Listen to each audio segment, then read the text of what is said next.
अच्छा भाई, मेंसुरेशन का जो पार्ट हम करेंगे आज, वो आसान वाला पार्ट करेंगे। We will start mensuration with 3D shapes. मैं आपको 2D शेप्स की मेंसुरेशन नहीं करवाऊंगा, क्योंकि आप सबको सर्कल का एरिया, रेक्टेंगल का एरिया, स्क्वायर का एरिया, ट्रायंगल का एरिया, ट्रेपीजियम का एरिया, ये सब निकालना आता है ऑलरेडी। ऑन एंड ऑफ हमने कहीं ना कहीं ये फॉर्मूलाज अप्लाई किए हैं, लेकिन फिर भी पास्ट पेपर्स में अगर ये क्वेश्चंस आएंगे तो ऑब्वियसली हम दोबारा से इसको रिवाइज कर लेंगे। But we will start with 3D shapes today. 3D shapes के अंदर भी हम सिर्फ प्रिज्म्स करेंगे, और 2D शेप के अंदर हम सिर्फ सेक्टर्स की मेंसुरेशन आज करेंगे। Let's talk about prisms only first. सबसे पहली चीज, प्रिज्म कहते किससे हैं? अगर आप प्रिज्म समझ लेंगे तो आधी मेंसुरेशन आपकी हो जाएगी। What are prisms? Take this shape. I know इसको सिलेंडर कहते हैं, but is cylinder a prism और नॉट? Let's decide. सिलेंडर के बेस पे कौन सा शेप है? What is the shape at the base? What is this shape? ऊपर तक सर्कल चल रहा है, यस और नो? यस। अगर कोई बेस वाला शेप थ्रू आउट चल रहा हो टॉप तक, तो ऐसे शेप को क्या कहते हैं? We call it a prism. Similarly, let's look at this shape.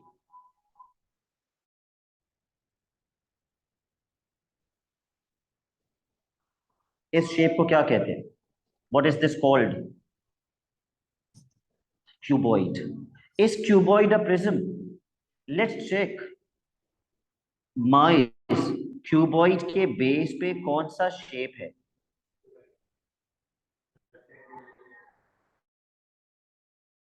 या तो रेक्टेंगल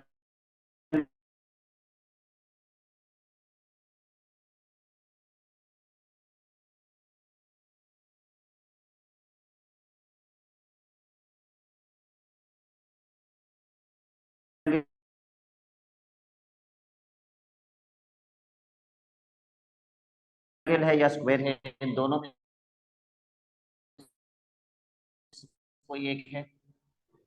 टॉप तक रेक्टेंगल या स्क्वायर चल रहा है?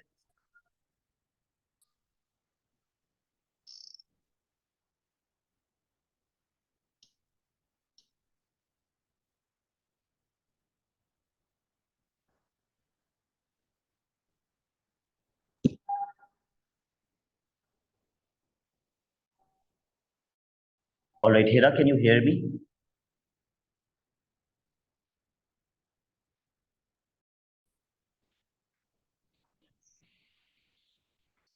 Alright, so I was asking you, net थोड़ा सा डिस्कनेक्ट हो गया था, कि ये जो क्यूबॉइड होता है,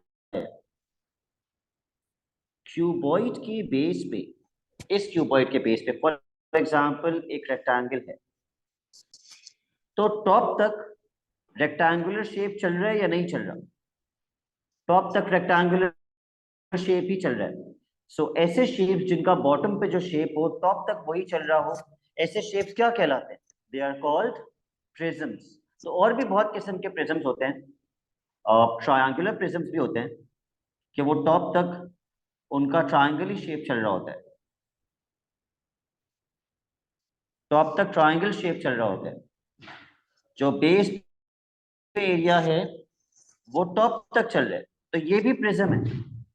तो what ever shape, what ever figure you get, अगर आप ये नोटिस करते हैं कि जो बेस पे शेप है वो टॉप तक चल रहा है, ऐसे सारे शेप्स क्या कहलाते हैं? They are called prisms. अच्छा, कभी कभी प्रिज्म्स ऐसे भी होते हैं।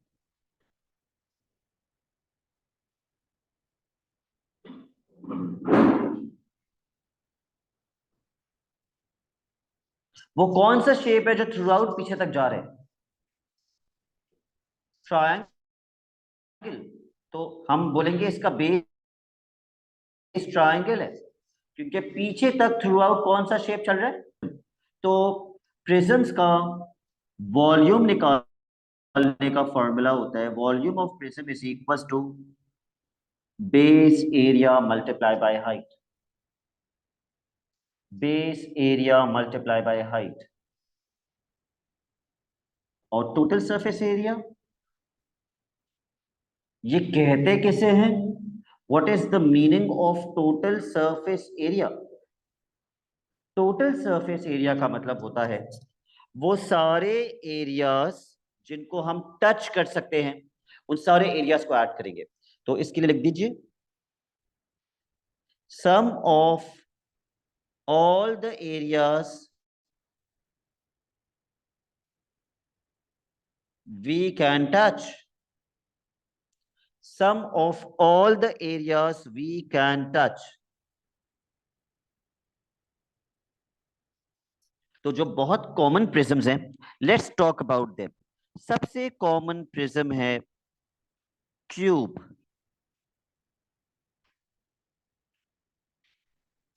The most common prism is a cube. Let's draw cube. Cube किसका 3D होता है? किस शेप का 3D क्यूब होता है? एक 2D शेप है जिसको स्क्वायर। हम 3D करें। Very good, square. स्क्वायर का 3D होता है क्यूब। क्यों? क्योंकि क्यूब की सारी लेंथ्स बराबर होती हैं। All the lengths of a cube are equal.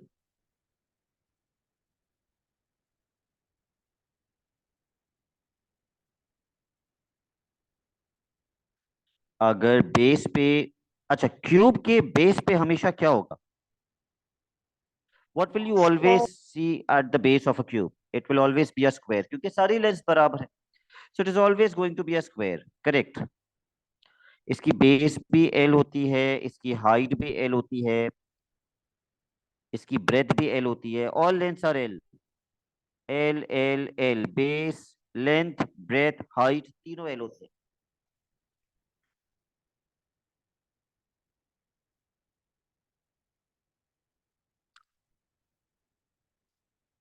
क्या एक क्यूब एक प्रिज्म होता है? इस क्यूब अ प्रिज्म? क्या जो बेस पे एरिया है वो टॉप तक जा रहा है? यस और no? Yes. Hence cube is a prism. तो मैंने आपको प्रिज्म के वॉल्यूम का फॉर्मूला क्या लिखवाया?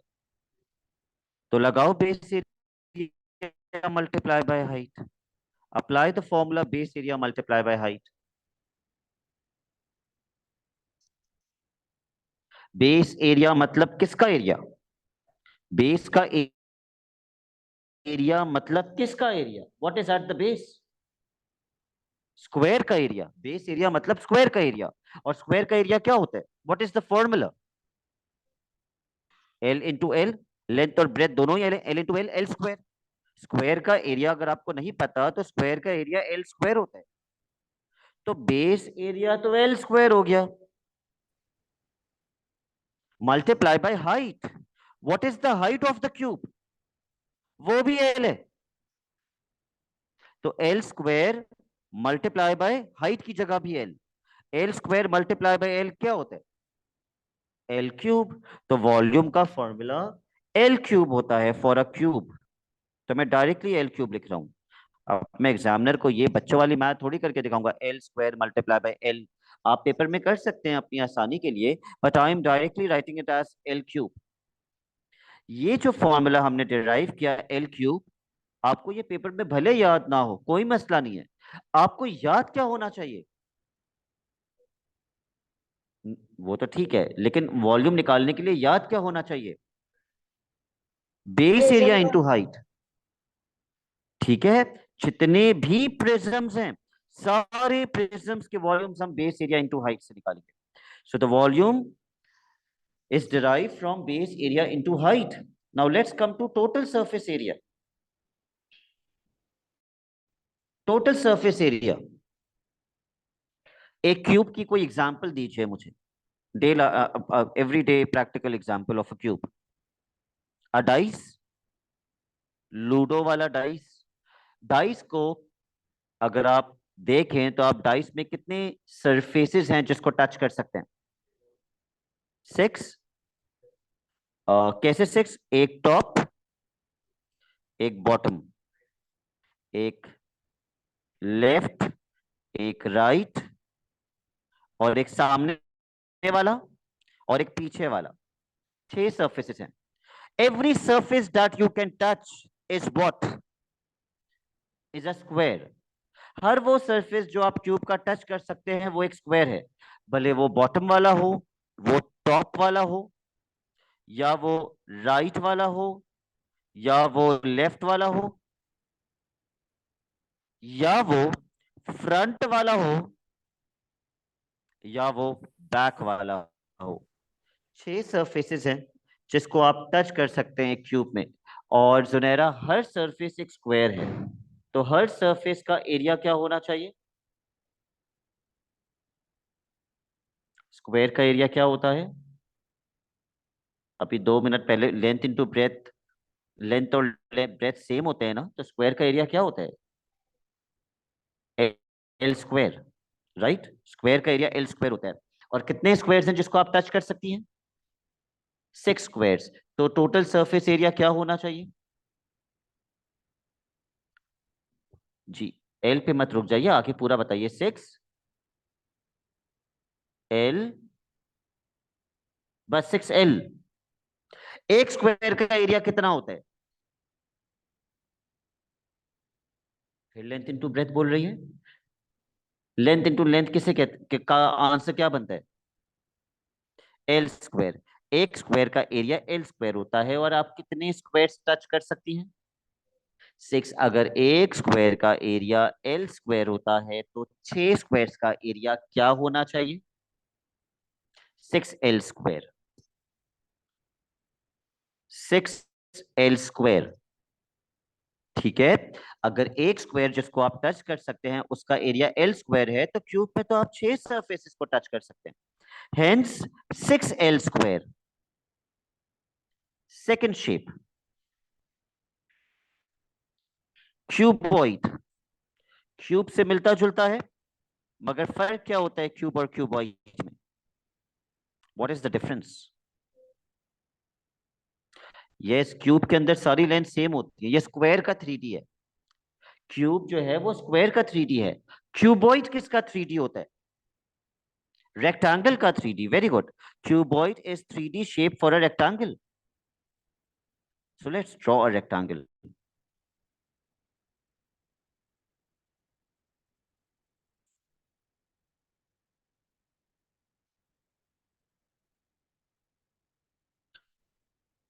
एक रेक्टेंगल बनाएंगे आप पहले, उसके अंदर एक और रेक्टेंगल बना दीजिए.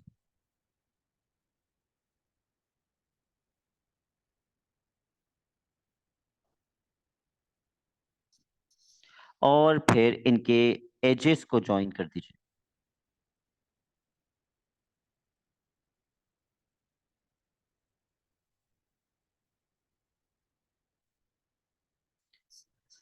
All right Hera, if I ask you कि इस क्यूबॉइड के बेस पे कौन सा शेप है, तो आप क्या बोलेंगे? रेक्टेंगल.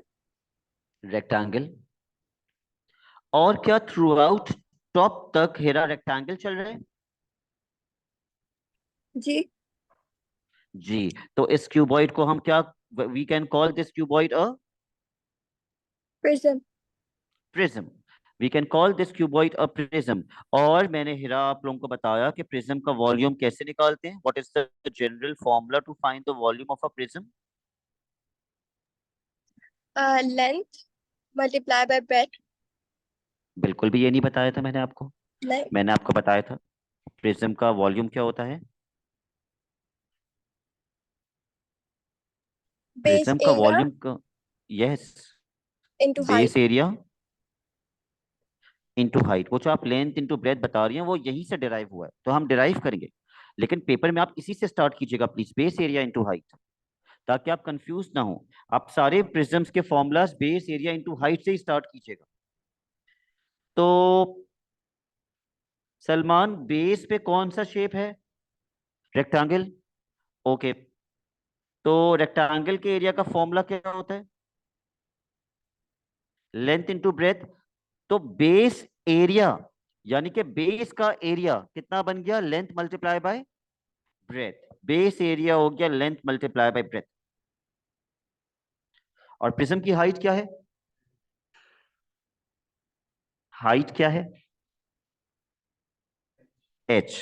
तो length into breadth into height is the volume of the prism.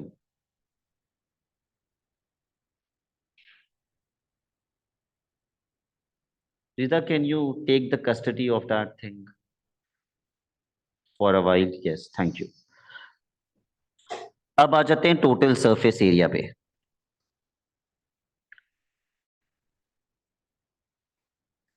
Total surface area के बारे में मैंने आपको लिखवाया, sum of all the areas we can touch. एक क्यूबॉइड में, give me an example of a cuboid.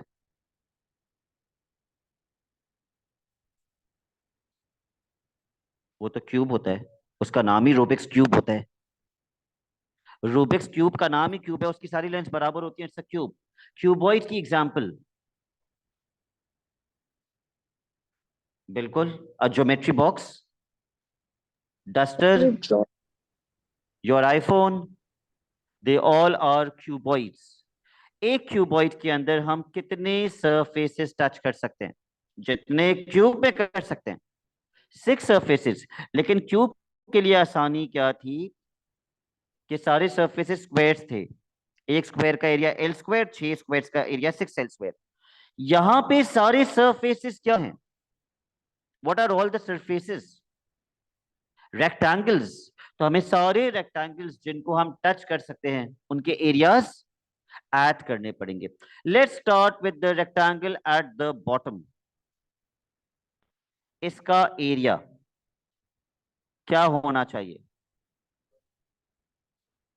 What is the formula for rectangle? Length into breadth. Length into breath.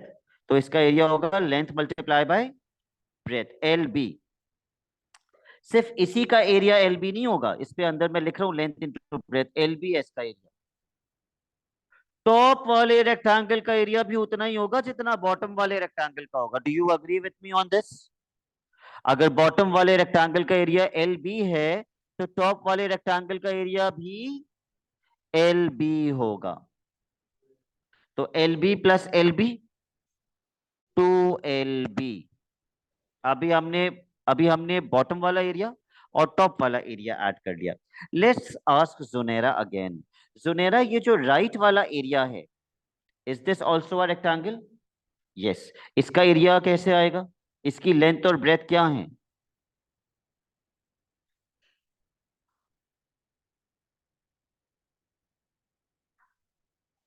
H और B. Yes, एक breath आ रही है और एक height आ रही है। तो इसका एरिया निकालने के लिए मुझे माइस किसको किससे मल्टीप्लाई करना पड़ेगा? एल और एल तो आ ही नहीं रहा है इसके अंदर, ब्रेथ और हाइट आ रहा है इसके अंदर। तो B multiply by H, B H, B H. और लेफ्ट वाला एरिया भी कितना होगा? Same, B H. जितना राइट वाला होगा उतना लेफ्ट वाला होगा। So B H plus B H कितना हो जाएगा? 2BH। नहीं होगा ना, मैं बताता हूं, नहीं होगा। सलमान, कौन से दो एरियाज रह गए? मैंने टॉप और बॉटम किया, लेफ्ट और राइट किया, फ्रंट और फिर बैक। फ्रंट वाला एरिया सलमान कैसे आएगा? L into H, L into H, L H. और बैक वाला भी L H, length into height plus length into height, 2LH। क्या ये वैल्यूज प्लस हो सकती हैं?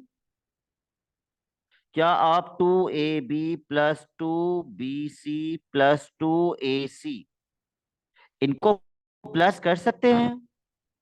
नो, इनको प्लस नहीं कर सकते। ये प्लस होके 6 नहीं बन सकता, ये ऐसे ही रहेगा, ये ऐसे ही रहेगा।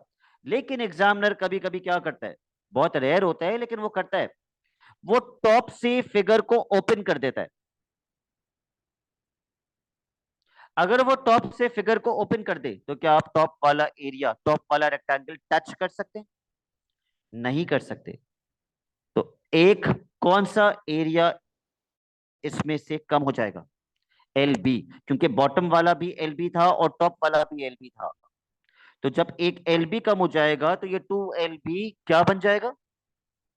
सिर्फ एल बी, क्योंकि हम 2 दफा एल बी को ऐड नहीं करेंगे। तो अगर टॉप से ओपनड है तो 2 LB के बजाय सिर्फ LB आएगा। और अगर टॉप और बॉटम दोनों से ओपनड है तो LB आएगा ही नहीं, दोनों LB खत्म, अगर टॉप और बॉटम दोनों से ओपनड है। तो ये आपको समझ आना चाहिए कि अगर कहीं से ओपनड है तो वो वाला एरिया हम ऐड नहीं करेंगे, we will not add that area. Now let's come to the third most common,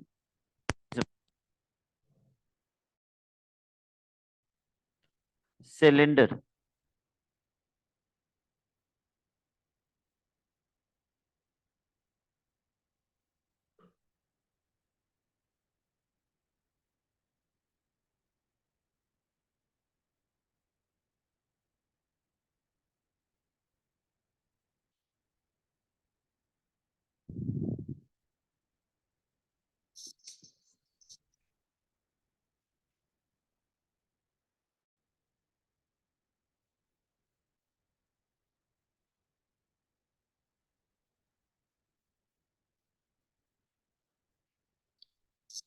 कनीज Fatima, क्या आप मुझे बता सकती हैं कि एक सिलेंडर प्रिज्म क्यों होता है?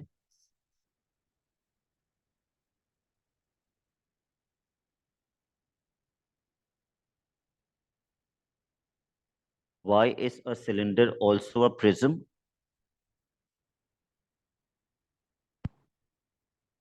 Somehow, can you tell me?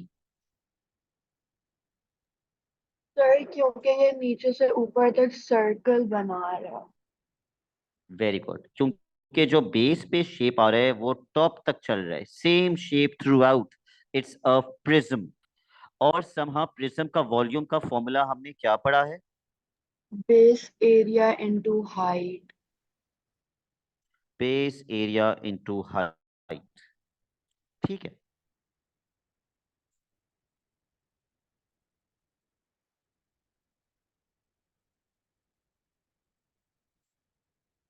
अजर बेस पे कौन सा एरिया है? सर्कल। और सर्कल का एरिया क्या होता है?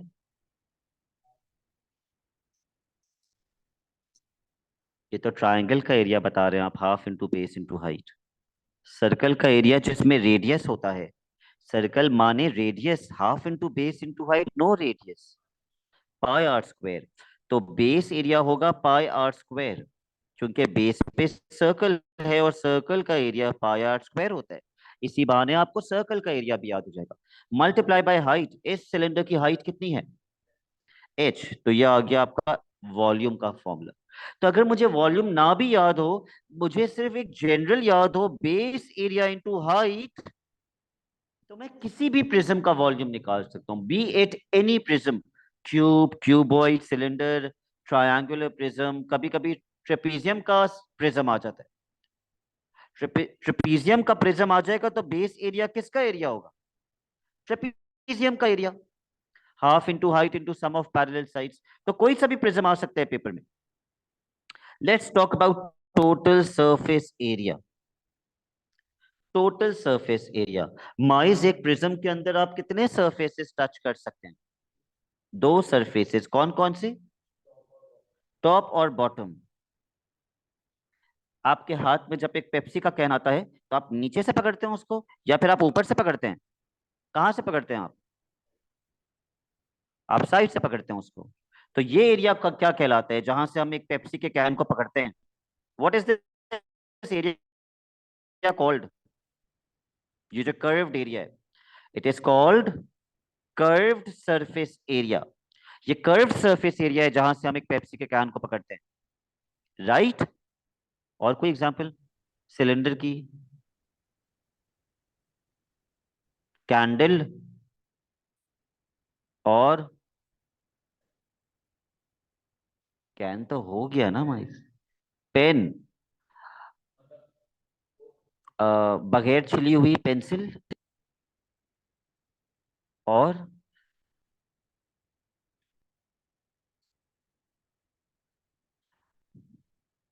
प्रिंगल्स का डब्बा। ओके, तो सबसे पहले अलग से पढ़ते हैं कि भाई कर्व्ड सरफेस एरिया कैसे निकालते हैं सिलेंडर का। कर्व्ड सरफेस एरिया, उससे भी पहले मुझे लग रहा है कि आप लोगों का सर्कल बहुत वीक है, सर्कल का concept. For a circle what is the formula of area? Pi are square. Circle का एरिया होता है पाई आर स्क्वायर। और अगर मुझे सर्कल का पेरीमीटर निकालना है, ये पूरी लेंथ, बहुत सारे बच्चों को नहीं पता होता, पता नहीं क्यों, ये पूरी लेंथ एक सर्कल की कहलाती है सरकमफेरेंस। इस लेंथ को सरकमफेरेंस कहते हैं। इस सरकमफेरेंस को निकालने का फॉर्मूला क्या होता है? Q by R. और ये फॉर्मूला मुझे याद आ गया, लिमिट्स ऑफ एक्यूरेसी में एक क्वेश्चन आया था सरकमफेरेंस ऑफ अ सर्कल का, जिसमें हमने फॉर्मूला लगाया था। माइस क्या होता है? 2 pi R. circumference of a circle is 2 pi r। Okay, तो मैं बात कर रहा था curve surface area of a cylinder की। यह आपको याद करना पड़ेगा। इसके पीछे कोई लॉजिक लॉजिक तो है, वो भी मैं बता दूंगा, लेकिन पेपर में आप लॉजिक नहीं सोचेंगे, आपको फॉर्मूला याद होना चाहिए। सर्कमफेरेंस का फॉर्मूला होता है, इसको sorry, curve surface area of a cylinder is 2 pi R H. इसके पीछे भी हम टीचर जबरदस्ती लॉजिक बना देते हैं। मैं कहता हूं ये कर्व सरफेस एरिया को मैं रेक्टेंगल सपोज कर लेता हूं। रेक्टेंगल, तकरीबन रेक्टेंगल ही है, almost a rectangle, no? Okay, rectangle का फॉर्मूला क्या होता है? Length multiply by breadth. इसकी ब्रेथ कितनी है? एच। इसकी लेंथ कितनी है? Length, what is this length? What is this length? This This is length, अभी बताया मैंने, ये लेंथ। circumference. सर्कल की लेंथ, सर, अगर मैं लेंथ इंटू ब्रेथ से निकाल दूं कर्व सरफेस एरिया, तो लेंथ 2 पाई आर है और ब्रेथ कितनी है? H, 2 pi are H. यही तो कर्व सरफेस एरिया है एक सिलेंडर का। But then it is better that you learn the formula. It is better that you learn the formula. 2 pi are H आपको याद होना चाहिए, ठीक है? अच्छा भाई, let's start from the bottom of the cylinder. What is this shape? सबसे पहला एरिया आप कौन सा टच कर सकते हैं? सर्कल। सर्कल का एरिया क्या होता है? Pi are square. उसके बाद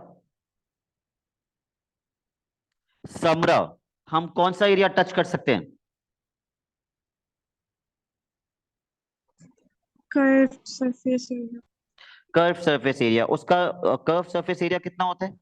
what is the formula? 2 pi R H. 2 pi R H. और समरा, वो जो जबरदस्ती की हमने लॉजिक लगाई थी ये निकालने के लिए, वो क्या लॉजिक लगाई थी?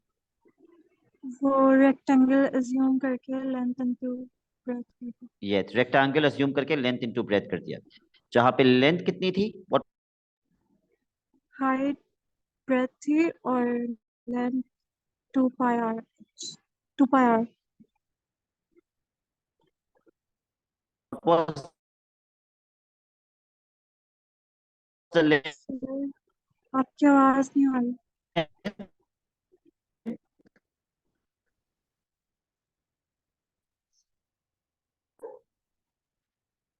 What is the length of a circle? 2 pi R और ब्रेथ कितनी है? H. So 2 pi are H. Okay, curve surface area भी हो गया। फिर सलमान, कौन सा एरिया रह गया? टॉप वाला। वो भी सलमान क्या है? वो भी एक सर्कल है, pi are square. That also is a circle, pi are square. अच्छा हाँ, अब कुछ बच्चे कहते हैं सर हम रट लेते हैं, pi are square plus pi are square 2 pi are square. फिर वो वाले सारे क्वेश्चंस वो गलत करते हैं जहां पे ऊपर से सिलेंडर ओपन होता है।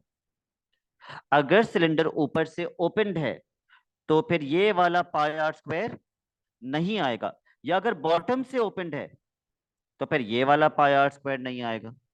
तो प्लीज रट के मत जाइएगा, नेवर रटिफाई। इंडिविजुअल याद होने चाहिए कि भाई सर्कल का पाई आर स्क्वायर होता है, कर्व सरफेस एरिया 2πr(h) होता है। इंडिविजुअल याद होने चाहिए, लेकिन पूरा कभी भी रट के मत जाना। जल्दी से एक बार एक क्विक रिकैप ले लीजिए। जितने भी हमने प्रिज्म्स के वॉल्यूम्स निकाले वो सारे किस फॉर्मूले से निकाले? Base area multiply by height. और टोटल सरफेस एरिया हमने कैसे निकाला? जितने भी सरफेसेस थे सबके एरियाज ऐड कर लिए। सिर्फ एक सरफेस का एरिया है जो बच्चों को याद नहीं होता। वो कौन सा एरिया है?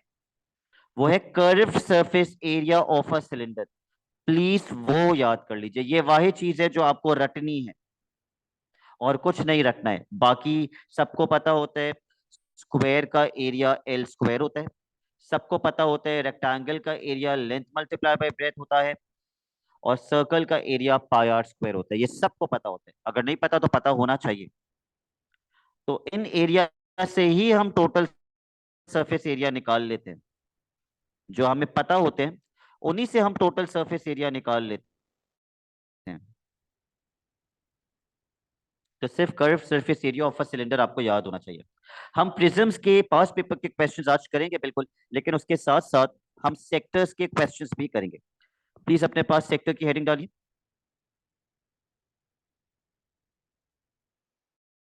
Sector. What is a sector? Sector किसे कहते हैं?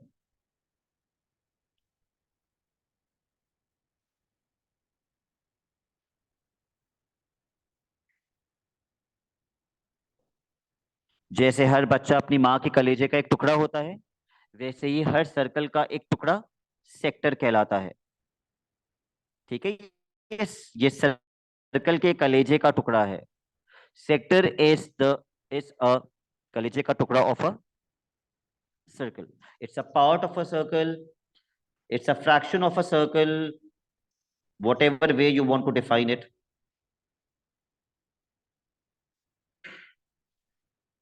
ये एंगल होता है, ये रेडियस होता है एक सेक्टर के अंदर, और सबसे इंपॉर्टेंट ये वाली लेंथ होती है।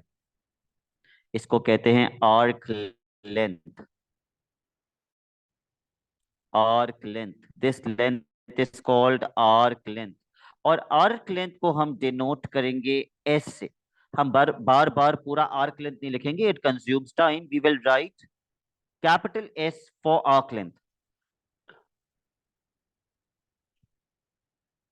इस वक्त आप देख रहे हैं एक पूरा सर्कल। सर्कल के अंदर आप देख रहे हैं एक सेक्टर छोटा सा, लेकिन आप क्या नहीं देख रहे? ये माइनर सेक्टर है। What are you not looking at? The जी other part of the circle, वो भी तो कलेजे का टुकड़ा है। That is a major sector. हर सर्कल के अंदर जब आप एक माइनर सेक्टर बनाते हैं तो ऑटोमेटिकली एक मेजर सेक्टर बन जाता है।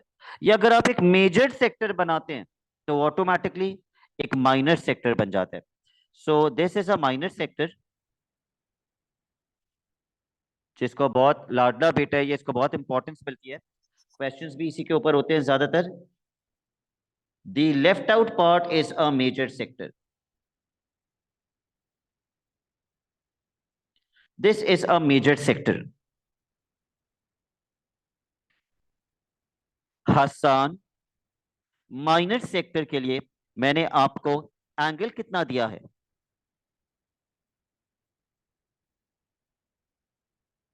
थीटा। थीटा। अगर माइनर सेक्टर का एंगल थीटा है, क्या आप मुझे बता सकते हैं ये जो मेजर सेक्टर है इसका एंगल कितना होगा? 360 minus theta. 360 minus theta. Very good. Major sector का एंगल होगा 360 थीटा। ये माइनर सेक्टर की आर्क लेंथ है और ये मेजर सेक्टर की आर्क लेंथ है। राइट? ओके। दोनों के थीटास तो डिफरेंट हैं, लेकिन माइस दोनों सेक्टर्स की एक चीज सेम है, वो क्या? रेडियस। ठीक है, please make a note of this. The radius for both minor sector and major sector are same. Sorry, is same. The radius is same for both the sectors.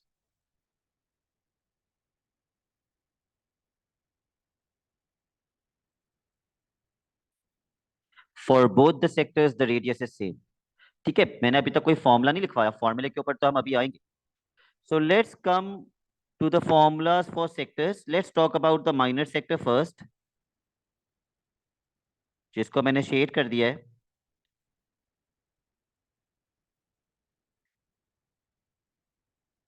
लेकिन अब एग्जामिनर सिर्फ minor sector की बात नहीं करता, अब वो major sector को भी अक्सर डिस्कस करता है.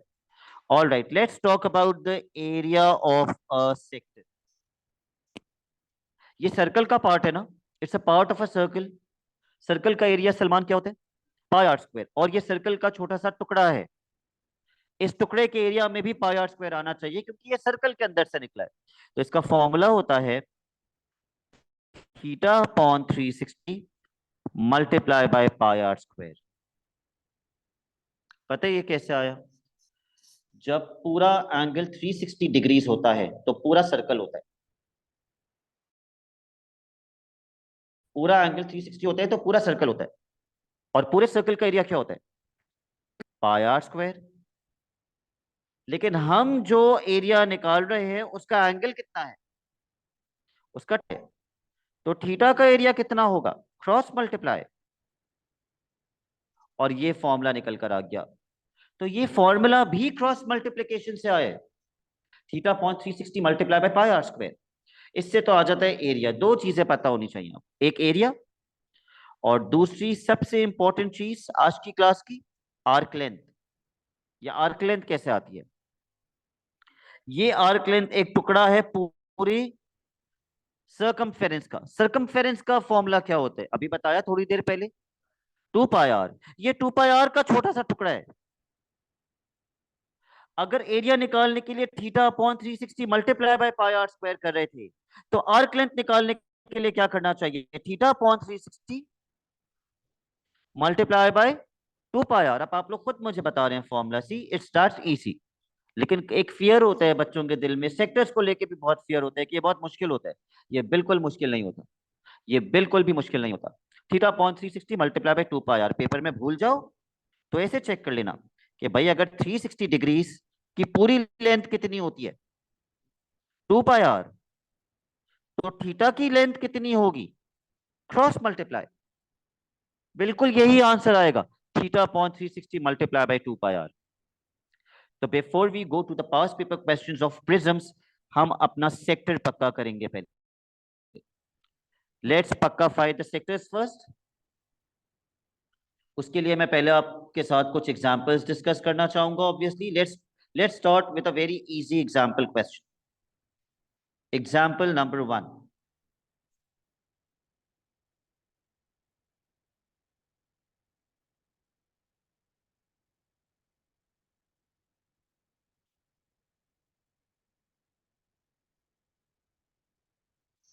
एंगल मार्क कीजिए.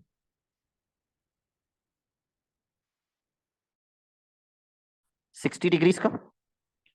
Find part 1 area of the sector. Part 2 arc length of the sector. Part 3 perimeter of the sector. तीन चीजें फाइंड करनी है आपको. Part 1 area, part 2 arc length, part 3 perimeter.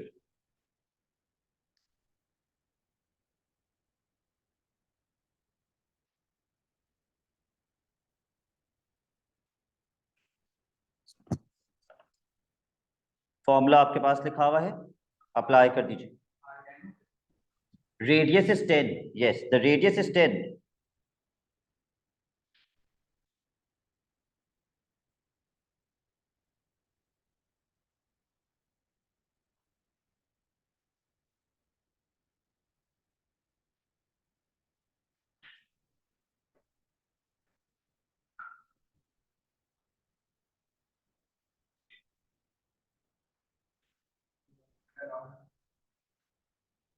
हाँ कैलकुलेटर यूज कर लो। नहीं sorry, do not use calculator, ये मैंने इजी इजी वैल्यूज दिए ताकि आप बगैर कैलकुलेटर करें।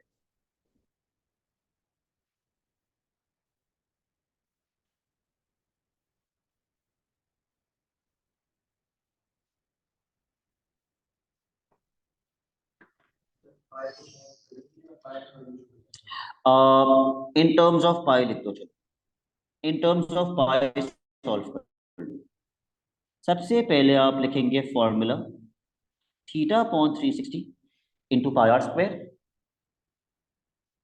उसके बाद थीटा की जगह हम क्या पुट करेंगे, 60, और रेडियस की जगह हम क्या पुट करेंगे, 10।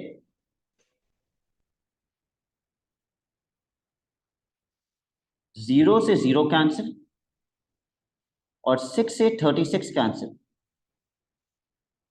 जीरो से जीरो कैंसिल और 6 से 36 कैंसिल। तो ये बन जाएगा 1/6 मल्टीप्लाई बाय 10 का स्क्वायर क्या होता है, तो पाई मल्टीप्लाई बाय 100 को मैं क्या लिखूं, 100 पाई। मेरे ख्याल से और कैंसिलेशन होगी, 6 और 100 भी किसके टेबल से कैंसिल हो जाएगा, 2 के टेबल से।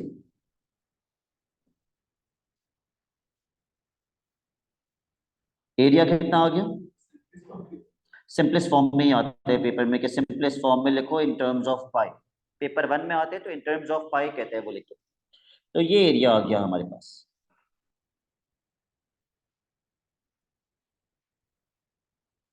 पार्ट 2,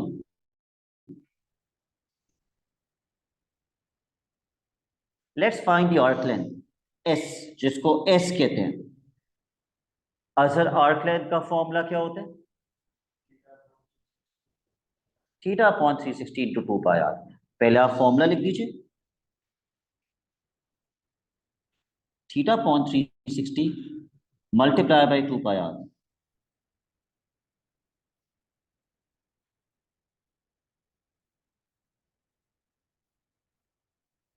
थीटा कितना है, 60 upon 360 multiply by 2 pi, the radius is 10। सबसे पहले जीरो को जीरो से कैंसिल, 6 को 36 से कैंसिल, और अभी के अभी मैं और कैंसिलेशन कर सकता हूं क्या, 2 और 6 कैंसिल, और कोई कैंसिलेशन हो सकती है, नहीं हो सकती। तो आर्क लेंथ कितनी आ जाएगी, 10 पाई अपॉन 3।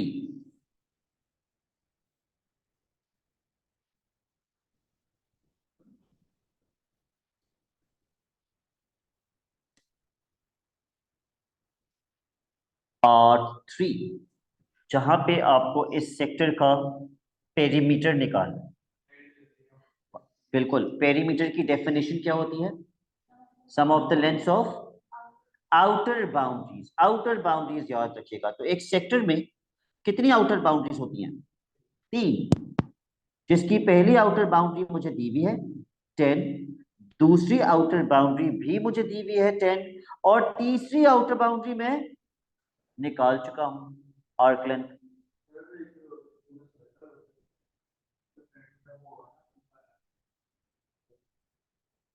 अच्छा, अगर हम सर्कल की बात करें तो सर्कल में कितनी आउटर बाउंड्रीज होती हैं, एक, और वो एक आउटर बाउंड्री होती है 2 पाई आर।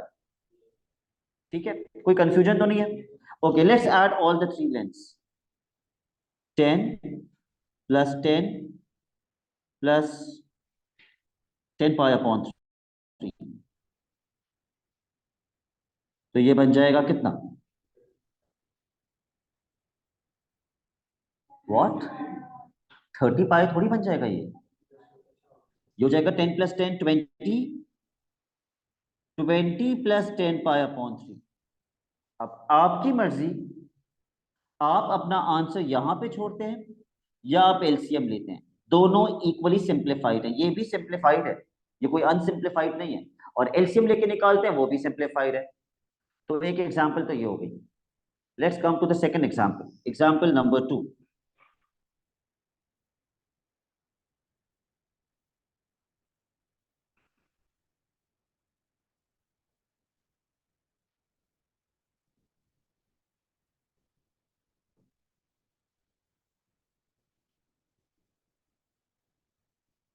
थीटा मार्क करेंगे आप लोग 75 डिग्रीज, रेडियस मार्क करेंगे आप लोग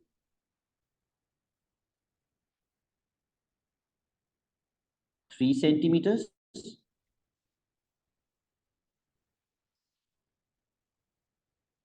find part 1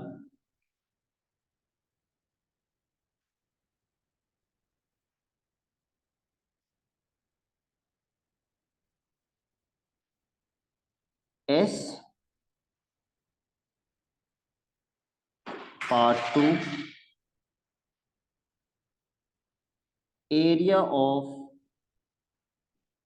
major sector.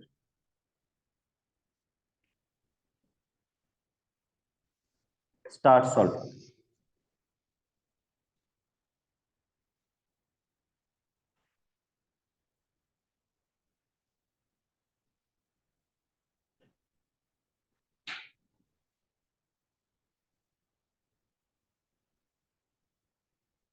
S is the arc length. Apply the formula of arc length.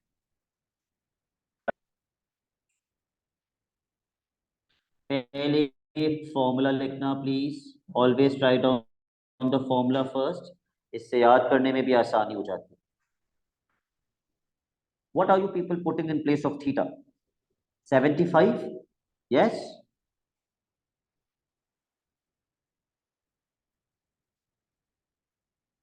In place of radius? 3.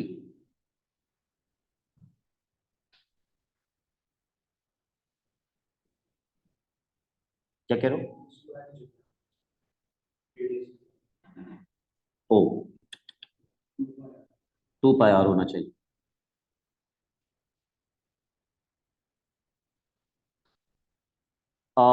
मैं आसानी के लिए 3 से कैंसिल करना चाह रहा हूँ इसको, क्योंकि 3 के टेबल में 360 आसानी से कैंसिल आउट हो जाते हैं। 3 1 जा 3, 3 2 जा 6 एंड देन 0।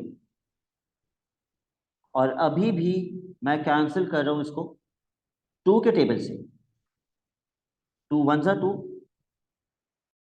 2 60 जा 120। आप चाहें तो आप 5 के टेबल से कैंसिल करना स्टार्ट कर सकते हैं, लेकिन मैं एक बड़े टेबल से कैंसिल करना चाह रहा हूं जिसके टेबल में 60 भी आता है और 75 भी आता है। 15 15 4 जा 60, 15 5 जा 75। कितनी आंक लेंथ आएगी? Final answer 5 pi upon 4।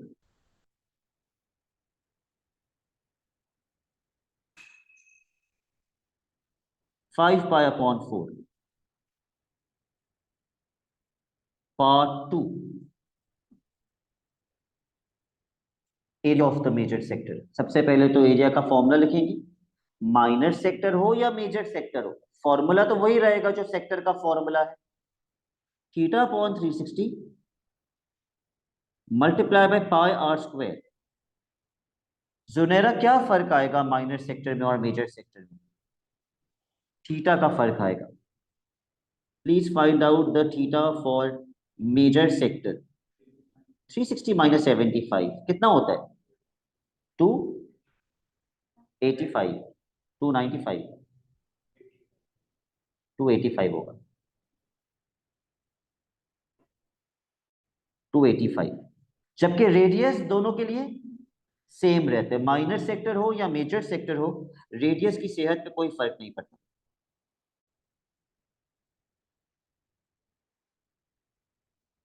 To 285/360 multiply by, अभी भी कंफ्यूजन है कुछ, पता नहीं। ओके, 360 में से हमें 75 माइनस करना है।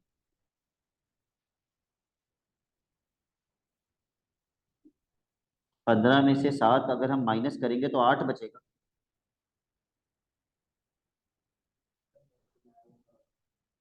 आप क्या कर रहे थे?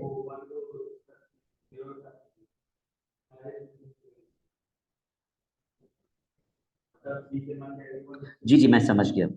उसके बाद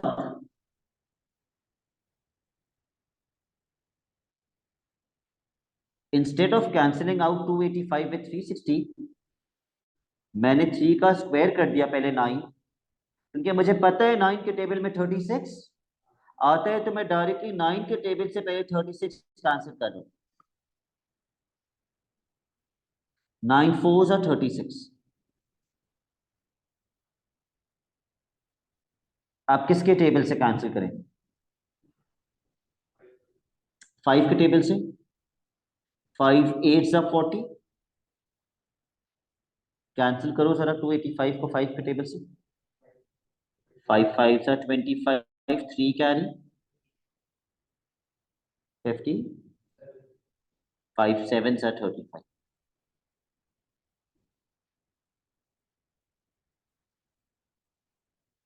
57/8 पाई।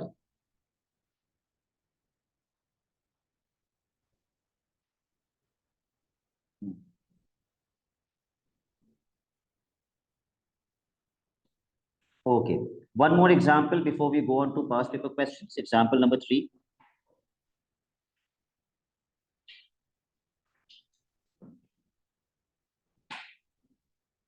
प्लीज इस डायग्राम को बना लो अपने पास।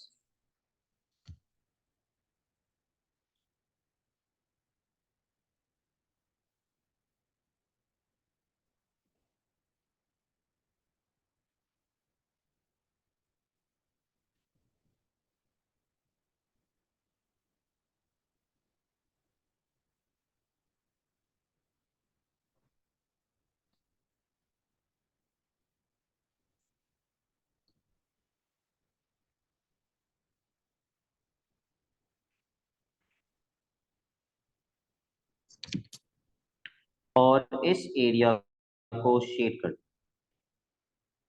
Shade this area.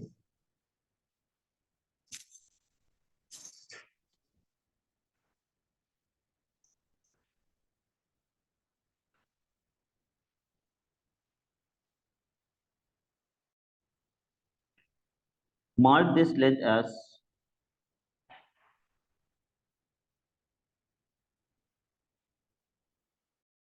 6 centimeters and AB as 3 centimeters.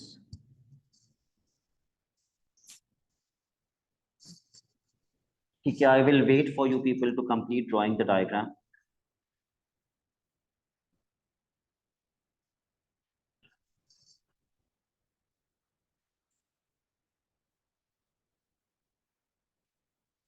And mark the angle at the center as 30 degrees.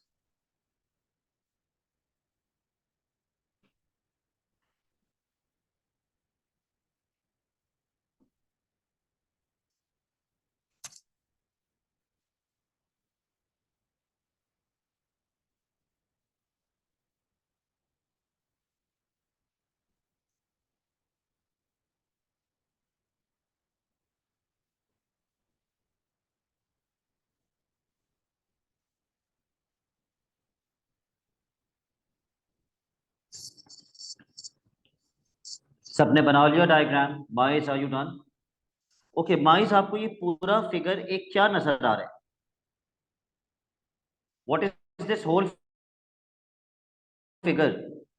एक बड़ा sector. Okay, you see a large sector, और इस बड़े सेक्टर के अंदर आपको क्या नजर आ रहा है? एक छोटा सेक्टर। दोनों माइनर सेक्टर ही हैं, बड़ा सेक्टर भी माइनर सेक्टर है, छोटा सेक्टर भी माइनर सेक्टर है. So we a large sector and inside the large sector we see a smaller sector. दोनों सेक्टर्स का थीटा कितना है?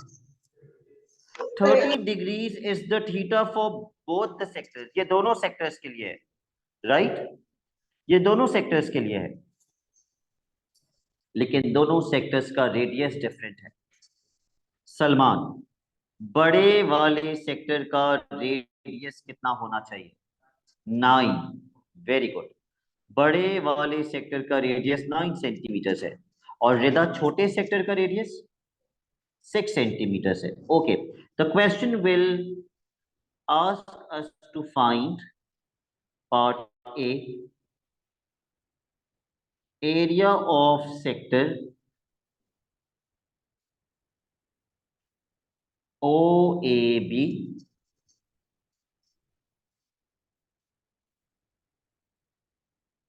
पार्ट बी लिखवाने से पहले आप इसका एरिया निकाल लें. Find out the area. I hope सबको फॉर्मूला याद हो चुका है, किसी को पीछे देखने की जरूरत नहीं ना पड़े एरिया निकालने के लिए. किस सेक्टर का एरिया निकाल रहे हैं हम? छोटे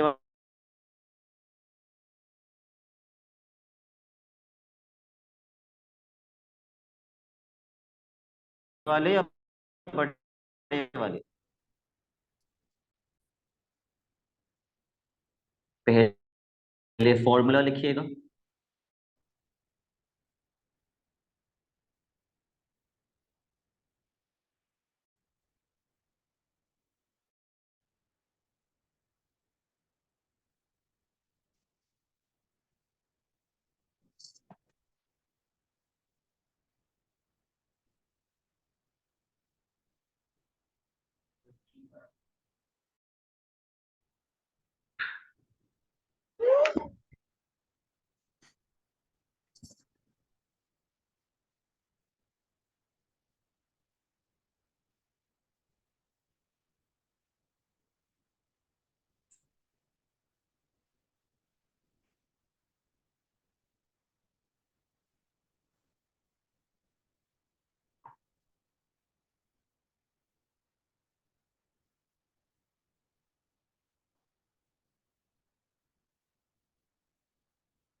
कितना आंसर आ रहा है? 3 pi centimeter square. Unit carries no mark. Okay, part B.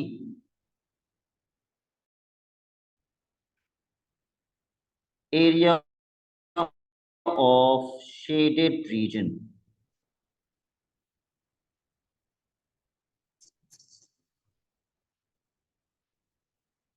Area of shaded region. Zainab Ilyas, can you tell me how am I going to find the area of the shaded region? Sir हम पहले बड़े वाले का area निकालेंगे और उसको छोटे वाले से माइनस कर देंगे. Very good. माइस कैसे आएगा एरिया ऑफ शेडेड रीजन? बहुत आसान है. पहले हम बड़े सेक्टर का एरिया निकालेंगे, उसमें से किसका एरिया माइनस कर देंगे?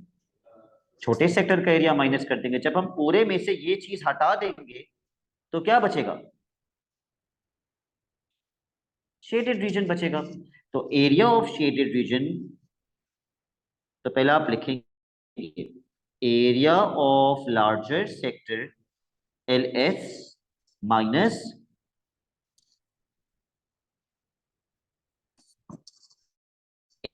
Area of smaller sector SS for smaller sector.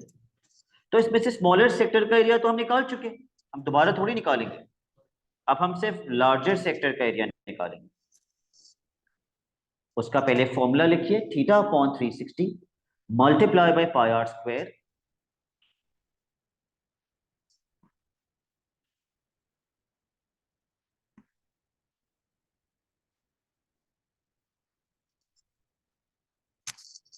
Zainab Adil, what is the radius for the larger sector?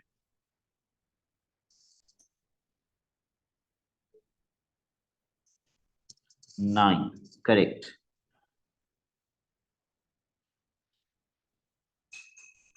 आप माइनस के बाद 3 पाई लिख दें क्योंकि छोटे सेक्टर का एरिया हमारा 3 पाई आया था।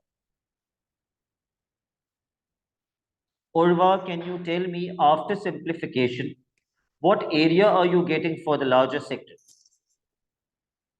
Only for the larger sector.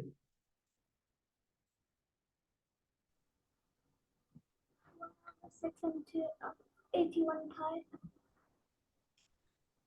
Can you tell me the answer again? I could not hear you properly. 81 pi over 6. 81 pi over 6. Let's see.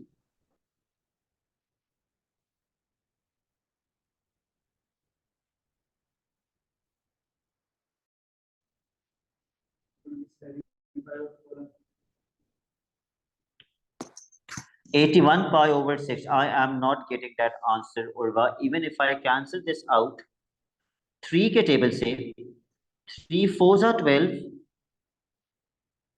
3 2s are 6, 7 8, 3 7s are 21. 27 pi upon 4. यही सलमान आप कह रहे थे? Okay.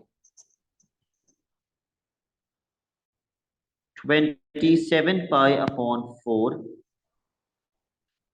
minus 3 pi. हाँ, इसको as it is नहीं छोड़ सकते क्योंकि ये माइनस हो सकते हैं, दोनों में पाई आ रहे हैं।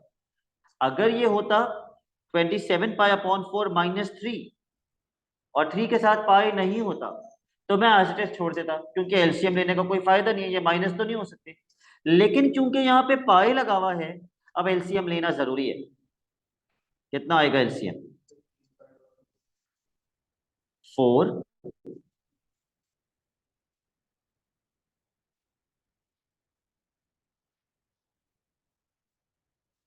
so it's going to be 27 pi minus 12 pi.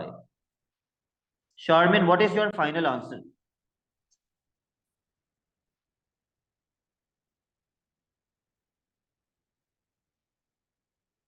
Sir, let me calculate. Okay, please do not use a calculator.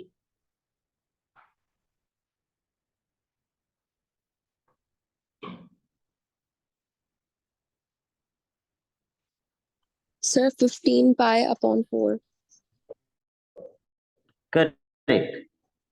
15 pi upon 4 centimeter square is the area of what? Shaded region. It is the area of the shaded region. Okay, part C.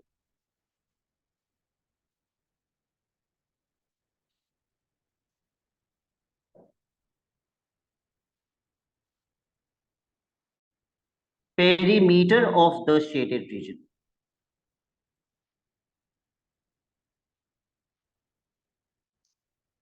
You have to find the perimeter of the shaded region. यहाँ पे actually test होता है कि आपका perimeter का concept कितना clear है कि पेरीमीटर कहते किसे हैं। ये इस पूरे फिगर का पेरीमीटर नहीं मांग रहा, सिर्फ शेडेड रीजन का पेरीमीटर मांग रहे हैं। जी हाँ सर, क्या कह रहे हैं आप? Very good. अजहर कह रहे हैं अगर ए से पी 3 सेंटीमीटर है तो बी से क्यू भी 3 सेंटीमीटर होना चाहिए, तो इसके ऊपर भी 3 सेंटीमीटर लिख लीजिए।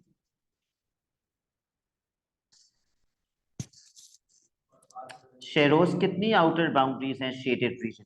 क्योंकि मुझे सिर्फ शेडेड रीजन का पेरीमीटर निकालना है। एक कितनी? एक आर्क लेंथ है और 2 3 सेंटीमीटर वाली हैं। गार्बेज। सौरभ, कितनी आउटर बाउंड्रीज हैं शेडेड रीजन? 4, 4। कौन कौन सी? 3 centimeter 3 centimeters. and AB, PQ, एक और 3 सेंटीमीटर्स। उसके बाद AB and PQ, AB की आर्क लेंथ, PQ की आर्क लेंथ, ये सारी शेडेड रीजन की आउटर बाउंड्रीज हैं। Sheroz, you missed one arc length. ये 4 आउटर बाउंड्रीज हैं, और अच्छी बात होती है अगर आप इनको नंबर कर लें। You number the outer boundaries, number 1, number 2, number 3, number 4।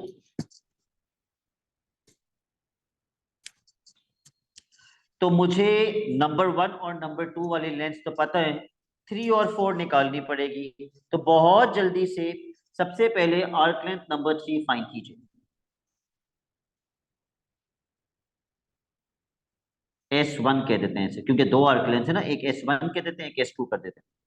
Theta upon 360 multiply bye, क्या था formula, multiply by 2 pi r। Find out arc length number 1। For the arc length number 1, what radius are you going to take? 6। 4 में से 2 तो पता है ना हमें, 3 और 3। आर्क लेंथ तो सिर्फ 2 ही निकालनी है ना माइस। फॉर द छोटी वाली arc length the radius is 6 and theta is 30। जल्दी से आर्क लेंथ निकालो।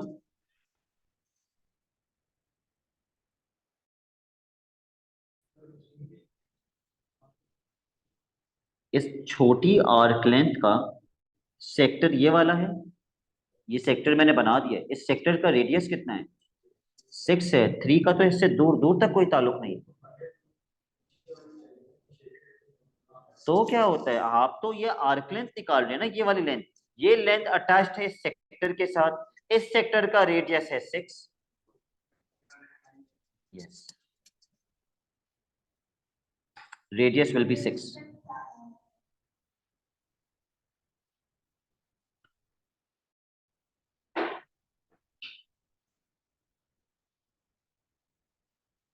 मेरा पाई आ रहा है, सिर्फ पाई आ रहे, ओके। आर्क लेंथ नंबर 1 सिर्फ पाई आ रही है, क्योंकि सब कैंसिल हो रहा है। Now let's find arc length number 2। Theta upon 360 multiply by 2 pi r।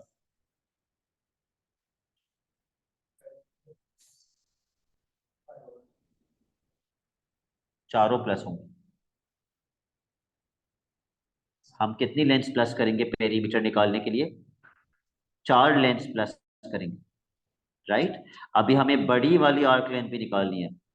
Rehab, can you tell me, बड़ी वाली आर्क लेंथ के लिए हम रेडियस कितना लेंगे? 9। 9।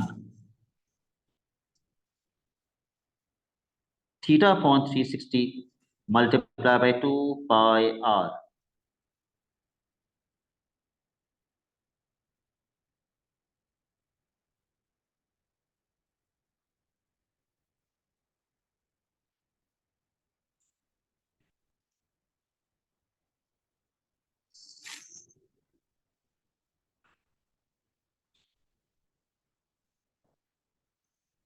ओके, ये वाली आर्क लेंथ मेरे पास आ रही है 3 pi upon 2। Is anybody getting 3 pi upon 2? Yes, sir. Okay, अब चारों आउटर बाउंड्रीज ऐड कर लीजिए ताकि आपके पास perimeter of the shaded region आ जाए।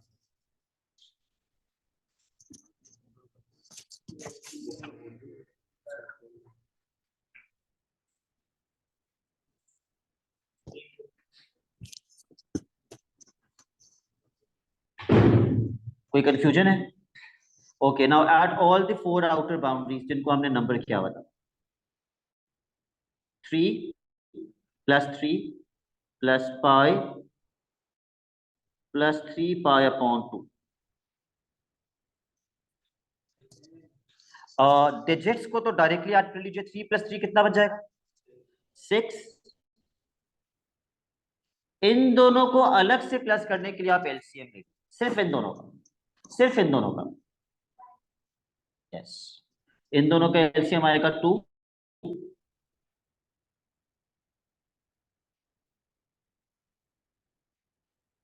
तो ये हो जाएगा 2 पाई प्लस 3 पाई। तो पेरीमीटर हो जाएगा 6 plus 5 pi upon 2।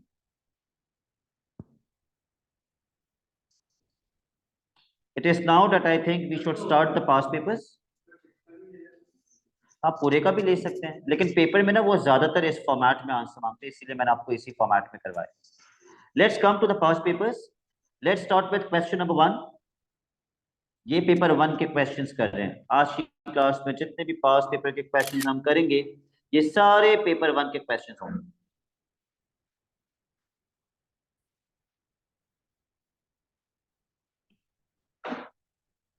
So do not use a calculator. Question number 1 कौन सा शेप है? ऑल्दो क्वेश्चन में लिखा हुआ है क्यूबॉइड। क्यूबॉइड किसे कहते हैं? प्रिज्म को कहते हैं। ये प्रिज्म है basically. Part A, volume.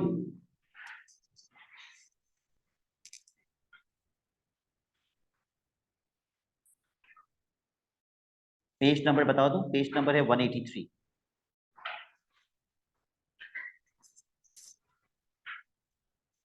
Volume, तो वॉल्यूम मुझे नहीं याद क्यूबॉइड का वॉल्यूम क्या होता है, मुझे प्रिज्म का वॉल्यूम याद है। प्रिज्म का वॉल्यूम क्या होता है? Base area into height.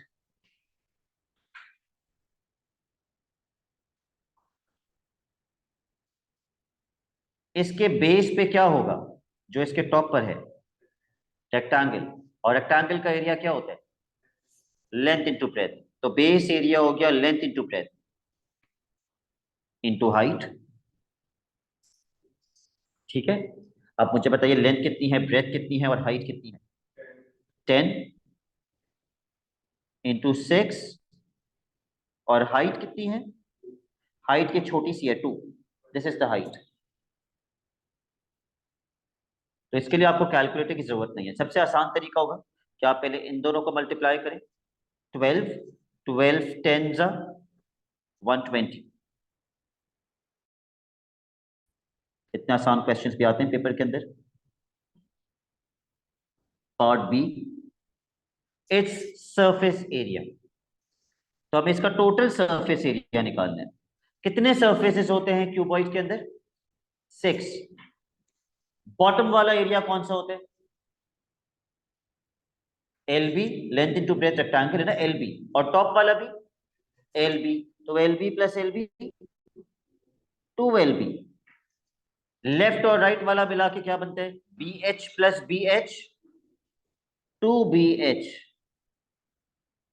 Front और बैक वाला मिला के देखो सारे आते हैं। LB के साथ भी 2 आएगा, BH के साथ भी 2 आएगा, क्या रह गया?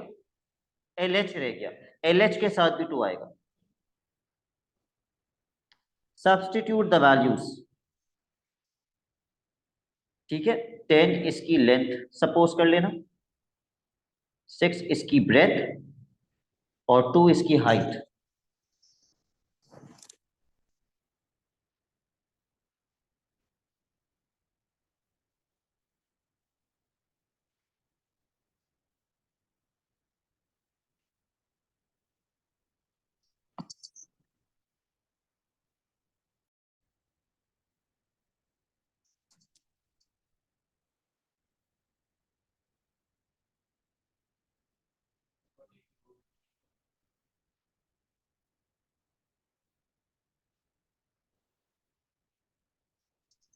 सबका 184 आ रहा है।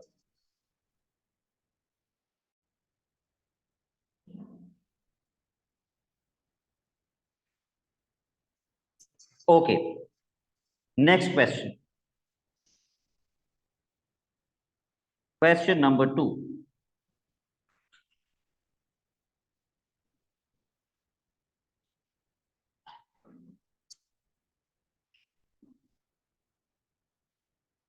पढ़ लीजिए क्वेश्चन।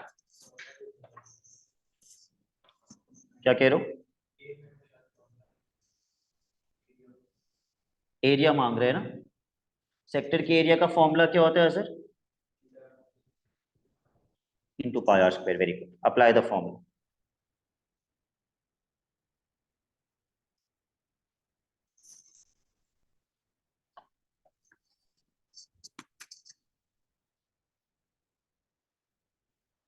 तो पहले फॉर्मूला लिखना please. Theta upon 360 into pi are square. Theta की जगह हम क्या लिखेंगे? x और रेडियस 8। आई होप आप सबको पता है इन terms of x and pi का मतलब क्या होता है। आंसर में x भी आना चाहिए, पाई भी आना चाहिए, दोनों आने चाहिए।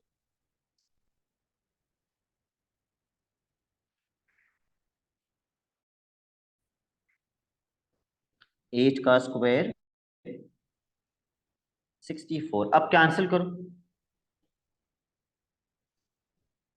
ऑल तो क्वेश्चन में लिखा हुआ नहीं है इन सिंपलेस्ट फॉर्म, तो आप ऐसे भी छोड़ देंगे तो एग्जामिनर दे देगा मार्क्स, लेकिन कैंसिल कर दो तो ज्यादा अच्छा। किसके टेबल से कैंसिल कर दो? 8 के टेबल से। ओके, 8 8 सा 64,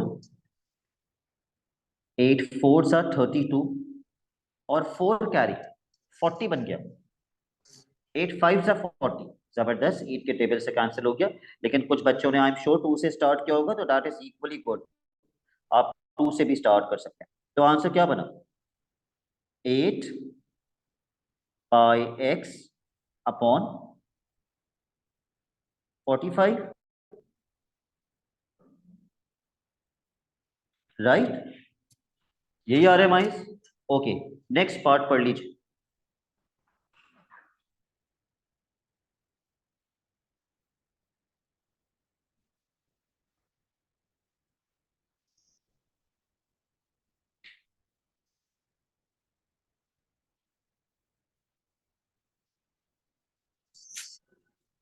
ये भी बच्चों को कंफ्यूज करता है, जब 1/3 आ जाता है, हाफ आ जाता है, ट्वाइस आ जाता है, 4 टाइम्स आ जाता है। बच्चे जो हैं इस इंग्लिश को मैथ में कन्वर्ट नहीं कर पाते। I want you people to convert this English into math. Area of sector O A B, इसका मतलब क्या होता है? ये जो equal एस लिखा हुआ है, यस, इसका मतलब क्या होता है? इज इक्वल टू, इस means is equal to 1/3 of का मतलब multiply area of semi circle. Semi circle.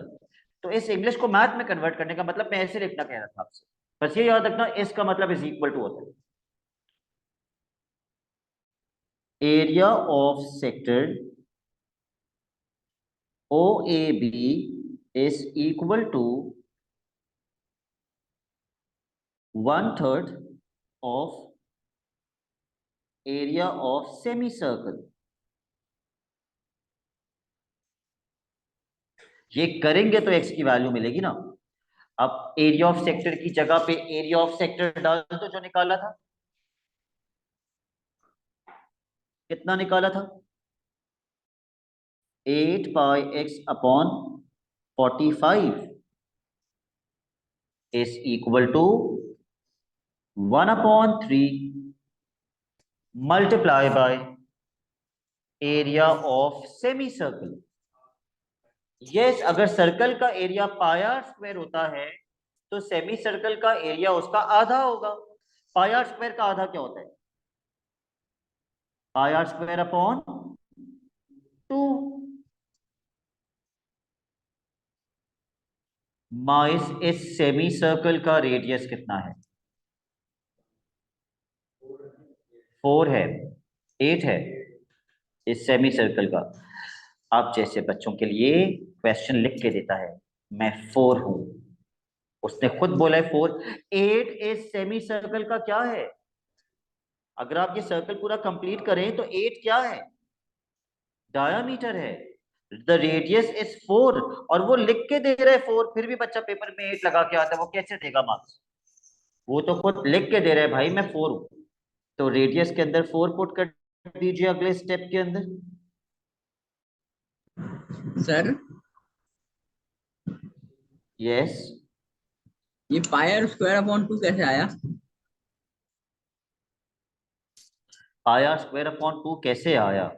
एक सर्कल का एरिया अम्मार कितना होता है? Pi are square. Pi are square, तो सेमी सर्कल तो उसका आधा होता है, तो आप डिवाइड बाय 2 कर दें, आधा हो गया। सही है सर। अच्छा भाई, डिनोमिनेटर में इन दोनों को मल्टीप्लाई कर दो, अपनी जिंदगी कम मिजरेबल बनाओ। 3 multiply by 2 is 6।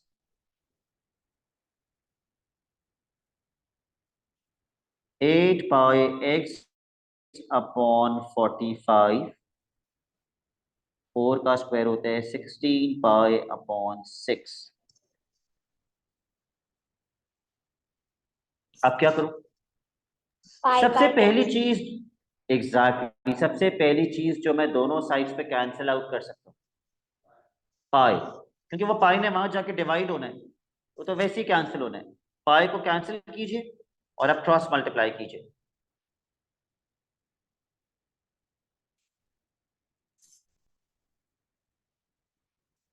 Cross multiply.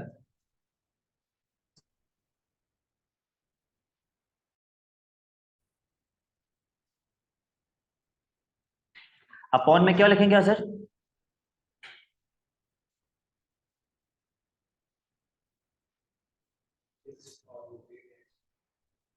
Eight x. 8x, वो x जो आपको निकालना है, सिर्फ 8।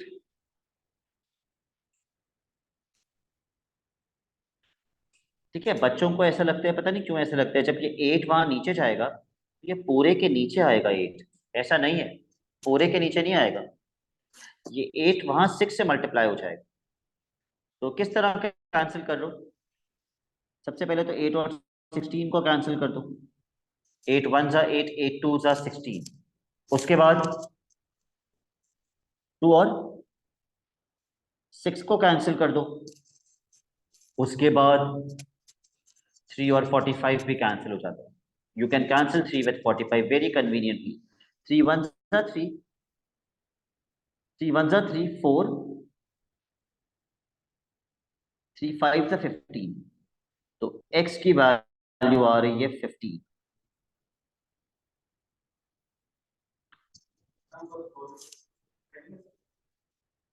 हाँ बिल्कुल कर, नहीं 4 और 6 को तो नहीं कर सकते, 4 पे स्क्वायर लगा हुआ है। आप 16 और 6 को कैंसिल कर सकते थे सलमान, लेकिन आप 4 और 6 कैंसिल नहीं कर सकते। 4 के ऊपर क्या लगा हुआ है? तो पहले 4 का स्क्वायर होगा, फिर आप कैंसिल कर सकते। तो कल की क्लास से उन बच्चों के लिए जो ये दो क्वेश्चंस होमवर्क के करके आएंगे,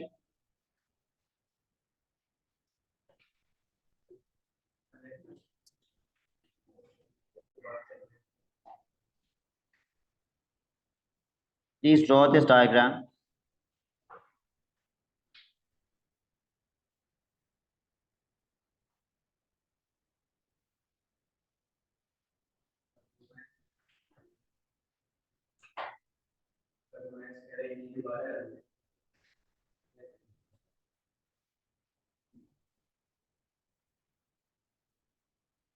भाई अभी इसके बाद पूरा ट्रांसफॉर्मेशन रहता है, अभी आधा में इंसुलेशन भी नहीं हुआ है।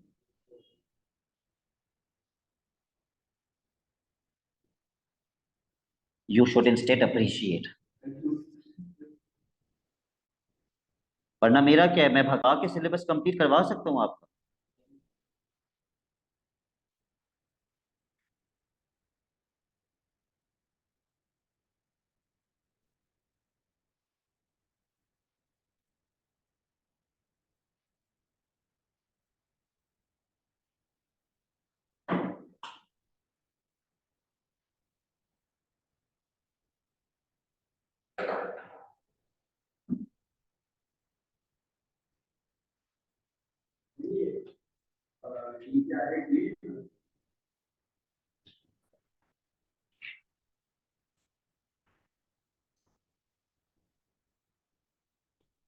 हाँ ये जेड है, दिस इज जेड।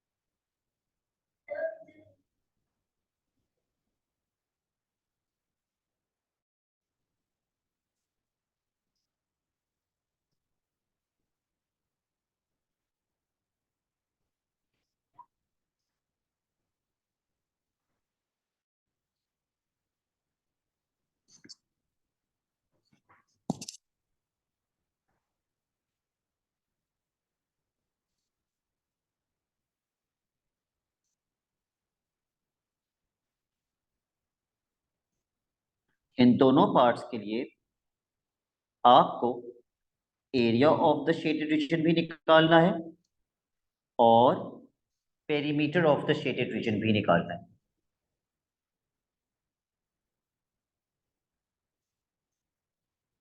याद रखिएगा, पहले वाले शेप के अंदर छोटे सेक्टर का रेडियस कितना है? 3। 3, और बड़े सेक्टर का रेडियस 9। 6. 9 बड़े सेक्टर का रेडियस 7। दूसरे वाले डायग्राम में छोटे सेक्टर का रेडियस कितना है? 12, जबकि बड़े सेक्टर का रेडियस 15। बड़े सेक्टर का radius 15। That's it for today. Allah Hafiz.